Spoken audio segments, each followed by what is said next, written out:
बच्चों, कैसे हो आप? Today I will discuss about remaining chapter fibre to fabric. ठीक है, तो पिछली क्लास में हमने नेचुरल फाइबर्स के चार्ट हमने पढ़ लिया था पिछली क्लास में। ठीक है, अब देखो प्लांट फाइबर्स। प्लांट फाइबर्स का मतलब क्या है कि हमें जो फाइबर किससे मिल रहे हैं, प्लांट से मिल रहे हैं। जैसे कि कॉटन हो गया, जूट हो गया, फ्लैक्स हो गया, हेम्प हो गया एंड कॉयर हो गया, ये सब क्या है, प्लांट फाइबर्स। ठीक है, तो ये कॉटन जैसे नाम, कॉटन, जूट, फ्लैक्स, ये प्लांट के नाम है। ठीक है, तो इस बार अब हम यहाँ इस प्लांट फाइबर के बारे में पढ़ेंगे पहले। ठीक है, ये देखो कॉटन। कॉटन जो होता है एक सॉफ्ट और वाइट फ्लफी फाइबर होता है। ठीक है, इस तरह से ये बॉल होते हैं, इसके अंदर क्या होते हैं, सीड्स होते हैं। ठीक, तो ये जो होता है क्या, seed bearing structures called cotton balls, और इनको क्या कहते हैं, कॉटन बॉल्स कहते हैं। ठीक है, कॉटन जो श्रब होता है, श्रब की तरह होता है और grow well in warm season, nutrient rich soil and need moderate rainfalls. ठीक है, इसको ये रिक्वायरमेंट होती है। और इसको कितनी रिक्वायरमेंट होती है, 6 to 8 मंथ होता है मैच्योर होने में। ठीक है, और फिर क्या कहते हैं, इस तरह से ये ग्रो होता है। अब बहुत सुंदर सा दिखता है। और इंडिया में क्या होता है, मेजर कॉटन जो प्रोड्यूसिंग होता है वो states are Gujarat, Maharashtra, Andhra Pradesh, Telangana, Karnataka and Haryana. ठीक है, फ्रॉस्ट जो होता है डिस्ट्रॉय कर देता है कॉटन क्रॉप को।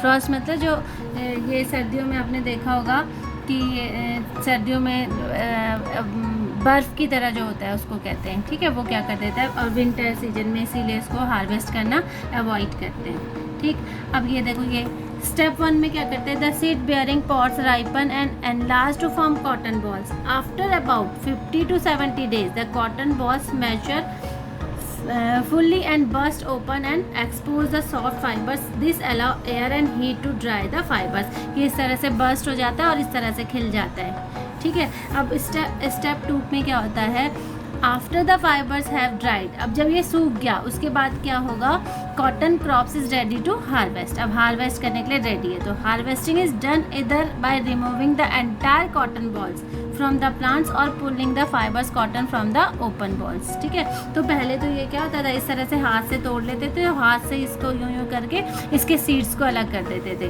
जो थोड़ा बहुत करना होता था। अब तो यही, अब क्या है, बड़ी बड़ी मशीनें होती हैं, मशीनों में ही होता है काम। ठीक है, स्टेप 3 देखो, स्टेप 3 में क्या होगा, the harvested cotton has seeds in it. ठीक है, this raw cotton is send to machine. अब इसके बाद ये कहाँ जाएगा, मशीन में जाएगा। ठीक है, और उस मशीन को क्या कहते हैं, गिन्स। ठीक है, फॉर सेपरेटिंग द सीड्स। अब यहाँ पर क्या होगा, पहले इसके अंदर ब्लैक कलर के सीड्स होते हैं, उसको क्या करना पड़ेगा, सेपरेट करना पड़ेगा, है ना। This process is called ginning, और इस प्रोसेस को क्या कहते हैं, गिनिंग कहते हैं। ठीक है, next the cotton is compressed into bales. ठीक है, अब स्टेप 4 में देखो, the bales of cotton are combed to align the fibres. अब यहाँ पर क्या, ये फाइबर्स बनने लगेंगे। अब combed cotton is fed into spinning machine. गेरी मशीन देखो, स्पिनिंग मशीन में जाता है और यहाँ पर क्या होने लगा, स्पिन होने लगेगा। किसमें, स्पिन दैम इनटू थ्रेड और यार्न्स। ठीक है, और this spinning after this the cotton is ready for weaving. अब यहाँ पर क्या हो गया, ये अब थ्रेड बन गया, थ्रेड से फिर वो वेविंग के लिए तैयार रहता है। अब ये देखो फैक्ट जो है, महात्मा गांधी ने क्या किया था, सबसे पहले महात्मा गांधी ने पॉपुलराइज द स्पिनिंग व्हील्स और charkha by encouraging every Indian to use hand spun clothes. ठीक है, तो सबसे पहले उन्होंने क्या किया था, चरखा बनाया था, और क्या किया था, ये कहा था कि हैंड स्पन क्लॉथ्स पहनो, कॉटन क्लॉथ्स पहनो, बाहर का इंडियन का ही इंडियन पहनो, क्या बाहर का मत पहनो। ठीक है, अब thereby discouraging the use of British made clothes. ठीक है, इसका मतलब उन्होंने क्या किया, ब्रिटिश मेड क्लॉथ को डिस्करेज किया। A large number of people were involve in sowing, harvesting, spinning, weaving and stitching the cotton. The चरखा became the symbol of the Indian independence movement. इसीलिए क्या है, ये चरखा जो है वो क्या सिंबल है, किसका, इंडिपेंडेंस मूवमेंट का। ठीक है, नेक्स्ट जो प्लांट फाइबर है वो जूट है। ठीक है, अब जूट जो होता है वो लॉन्ग एंड शाइनी प्लांट होता है, इस तरह का, ये इस तरह से होता है। ठीक है, और कहाँ मिलता है, और जूट के स्टेम से हमें क्या मिलता है, जो वो मिलता है, फाइबर मिलता है। ठीक है, अब जो जूट क्रॉप है वो रिक्वायर है प्लेंटी ऑफ वाटर, मतलब कि बहुत ज़्यादा पानी चाहिए इसको, बहुत ज़्यादा पानी चाहिए तो हम इसको क्या होगा, for growth, and therefore it is cultivated during the monsoon season. अब इसको बहुत ज़्यादा पानी चाहिए तो इसलिए कब कल्टिवेट करते हैं इसको, मानसून सीजन में कल्टिवेट करते हैं, ठीक है। It grows best in alluvial soil. क्या होता है वो कॉटन को क्या चाहिए, ब्लैक सॉइल चाहिए, और इसको क्या चाहिए, एलुवियल सॉइल चाहिए, ठीक है। द टेम्परेचर रेंज जो होती है इसको कितनी चाहिए, 20 degree Celsius to 40 degree is the best suited for the crop. After planting it takes about 4 months to mature, ठीक है। इसको केवल 4 मंथ्स ही चाहिए मैच्योर होने के लिए। इंडिया में क्या होता है, Bangladesh and China are the major producers of jute in the world, ठीक है। Jute is also refer to the golden fibre due to its shine, इतने शाइन करता है तो इसको क्या कहते हैं, गोल्डन फाइबर भी कहते हैं। अब स्टेप 1 में क्या कहते हैं, the jute plant grows more than 3 metres in height, मैंने ट्रीज बोल दिया 3 को, ठीक है। तो वाइल हार्वेस्टिंग द स्टेम्स और stalks are cut off from close to the ground, ऐसे कट कर देते हैं, ठीक है। उसके बाद क्या करते हैं, स्टेप 2 में the stalks are tied together in bundles, और इस तरह से बंडल्स में इसको बनाते चले जाते हैं, ठीक है। और इसको क्या कर देते हैं, उस बंडल्स को सोक करते हैं कितने, वाटर फॉर अबाउट 20 डेज, ठीक है। 20 डेज तक उसको उसमें ही सोक करे रखते हैं, किसमें, वाटर में।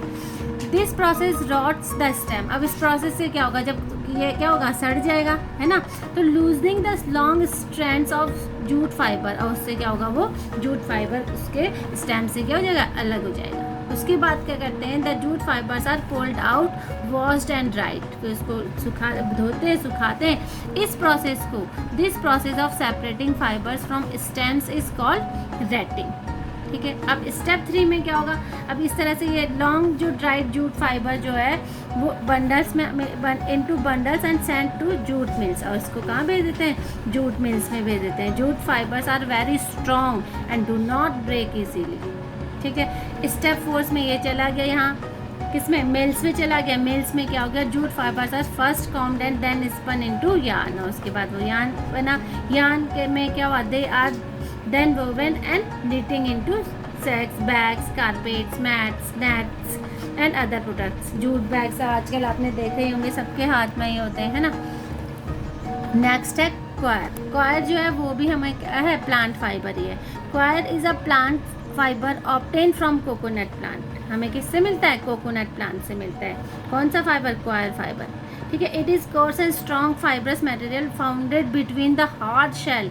ये तो तुमने देखा ही होगा कि क्या कहते हैं, नवरात्रों में जब मम्मा वो लाती हैं क्या, नारियल लाती हैं, तो उसके बाहर क्या होती है, जटा होती है पूरी, है ना।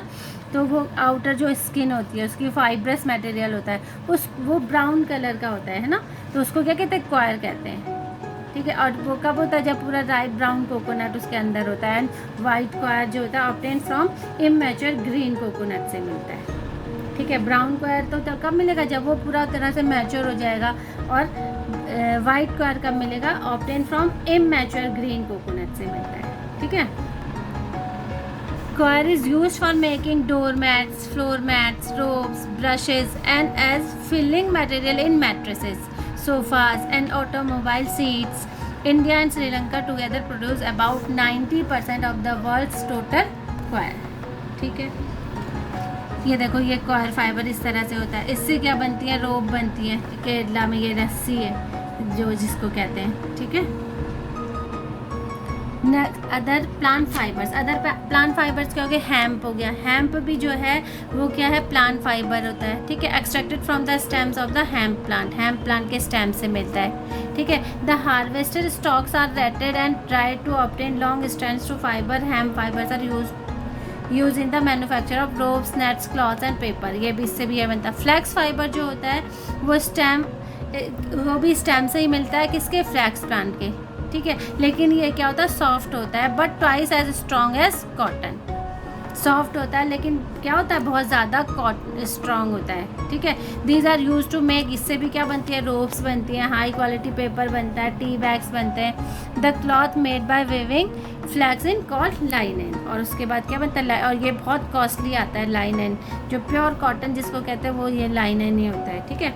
अब सिल्क कॉटन जो होता है वो क्या है, is a soft and fluffy plant fibre, ठीक है। ये सिल्क कॉटन है, ना कि सिल्क फाइबर। ओके, तो ये किससे मिलता है हमें? कपोक ट्री से मिलता है। सिल्क कॉटन जो है वो क्या होता है, वो इससे मिलता है कपोक ट्री से। ठीक है, कपोक ट्री जो होता है बेस्ट करता है इस तरह सा फ्रूट जो होता है ये है विच बस्ट ऑन राइपनिंग, ये बस्ट हो जाता है। उसके बाद exposing the raw silk cotton fibre, these fibres are lightweight and are use to stuff pillows.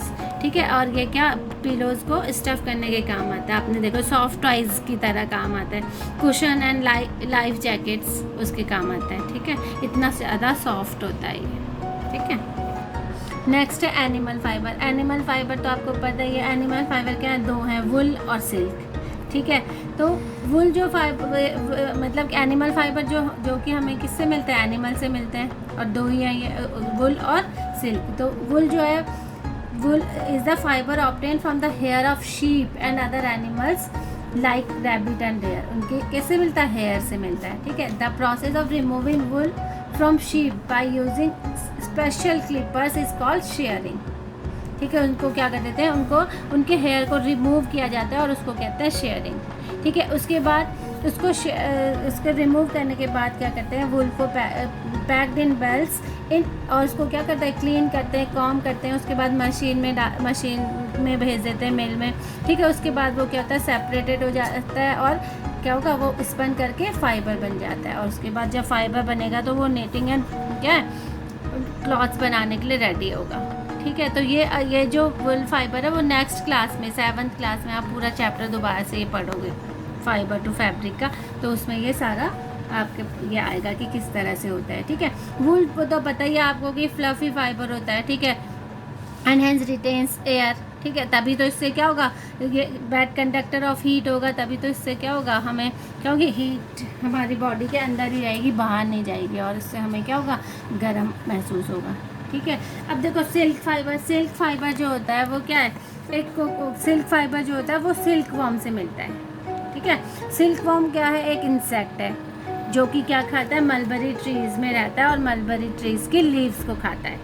ठीक है, अब क्या है? सिल्क वॉर्म जो होता है वो सिल्क जो होता है thread and spins around itself. वो क्या करता है? कोकून जो होता है वो इस तरह से वो थ्रेड को ऐसे करके उसमें कोकून में क्या करता रहता है? स्पिन करता रहता है। अब each silkworm spins a continuous thread up to 800 meters long। इतना छोटा सा कोकून होता है, उसमें 800 मीटर वो क्या कर बना सकता है? Long to make a cocoon. ठीक है, अब the cocoon is boiled in water. जैसे वो क्या करता है? उस कोकून इस तरह का होता है गोल, और वो क्या करेगा? ये इसमें पूरा भरा होता है, इसको क्या करेंगे? गर्म पानी में डालेंगे तो वो क्या कर देगा? वो जो क्या होगा? वो मर जाएगा। ठीक है, अब मर जाएगा तो उसमें क्या होगा? जो थ्रेड होगा वो क्या होगा? अलग हो जाएगा उससे। ठीक है, तो अब क्या होगा? अब इसको क्या कहते हैं? The rearing of silk worm to produce silk is called sericulture. ठीक है, अब सिल्क जो होता है वो बहुत ज़्यादा एक्सपेंसिव फाइबर होता है। ठीक है, और silk was first use and developed in China in about 3000 BC। ठीक है, ये सबसे पहले चाइना ने डेवलप किया था।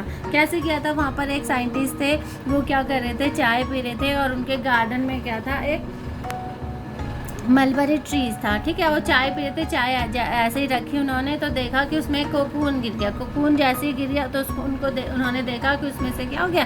थ्रेड अलग हो रहा है। तो उस टाइम इस तरह से इसकी क्या होगी? सिल्क की खोज हुई। ठीक है, तो सबसे पहले कहाँ हुआ? चाइना में हुआ। ठीक है, Silk trade was so extensive and important that the measures at Middle East, Europe and Africa। ठीक, अब ये है नेक्स्ट है सिंथेटिक फाइबर। सिंथेटिक फाइबर का मतलब क्या है? जो फाइबर हमें क्या मिलता है? आर्टिफिशियली मिलता है। किसके? बाय केमिकल प्रोसेस से, है ना? उसको क्या कहते हैं? सिंथेटिक फाइबर कहते हैं। जैसे कि नायलॉन हो गया, रेयॉन हो गया, पॉलिस्टर हो गया, और सम कॉमन सिंथेटिक फाइबर। ठीक है, ये सब जो होते हैं वो किससे मिलते हैं?